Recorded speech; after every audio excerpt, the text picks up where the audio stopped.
English మార్కులు ఎక్కువ మార్కులు ఇచ్చారు వాళ్ళకి. అంటే రైటింగ్ ఒక పేపర్ ఇద్దరు కదా సార్. ఇది ఇప్పుడు కాంగ్రెస్ వాళ్ళు ఏమంటారు అంటే ఇది మనకు ప్రిజంప్షన్స్ అజంప్షన్స్ అంటారు.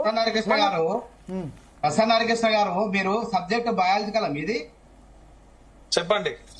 బయాలజికల్ మీది బయాలజికల్ సైన్స్ అడుగుతున్నారు అంతేనా? బయాలజికల్ సైన్స్ సబ్జెక్ట్ ఏంది అసలు సబ్జెక్ట్? మీరు పీజీ గానీ మీరు చేసింది? నేను 2-3 పీజీలు చేస్తాను. చేశారు. మీరు ఏ పుస్తకాలు రాశారు? నేను 2-3 రకాల పుస్తకాలు రాశాను. 2-3 రకాలని మీ సబ్జెక్ట్ రాశారా? వేరే సబ్జెక్ట్ కూడా రాశారు కదా? సబ్జెక్ట్ మనం చదువుకున్న ఎట్లయితే చదువుతున్నాం కాకపోతే మీరు చదువుకున్న దాని మీద శాస్త్రీయంగా మీరు ఏం చదువుకుంటే దాని మీద చదవాలి విద్యార్థులు కానీ. అంటే ఇక్కడ మీరు ఏం చేస్తున్నారంటే ఈ అశోక్ గారు కానీ తెలుగు మీడియంలో చదువుకున్నటువంటి అభ్యర్థులు డిగ్రీ కాలేజ్ అంటే అసిస్టెంట్ ప్రొఫెసర్ వాళ్ళు అసిస్టెంట్ ప్రొఫెసర్ వాళ్ళని తక్కువ కాదు. వాళ్ళు మీకన్నా ప్రభుత్వ ఉద్యోగాలు మీరు కూడా రాజీనామా చేశారు. అశోక్ గారి కన్నా పర్లే, వాళ్ళు మేధస్సులో ఉన్న వాళ్ళు జాబులు కొట్టి ఇంగ్లీష్ లో పాఠాలు చెప్తున్నారు. అది గొప్ప. వాళ్ళకి అర్థం కాలేదనే మాట మాట్లాడటం అనేది వాళ్ళని అవమానించినట్టే.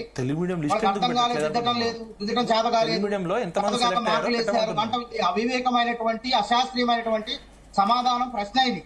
కొంచెం మాట్లాడాలి. మనం టీవీలో ఇంగ్లీష్ మీడియం వాళ్ళు ఎంతమంది, తెలుగు మీడియం ఎంతమంది లెక్కది ఫస్ట్ అట్లా టైపు ఆబ్జెక్టివ్ టైప్ వేరు, రాతపూర్వక డిస్క్రిప్టివ్ టైప్ వేరు.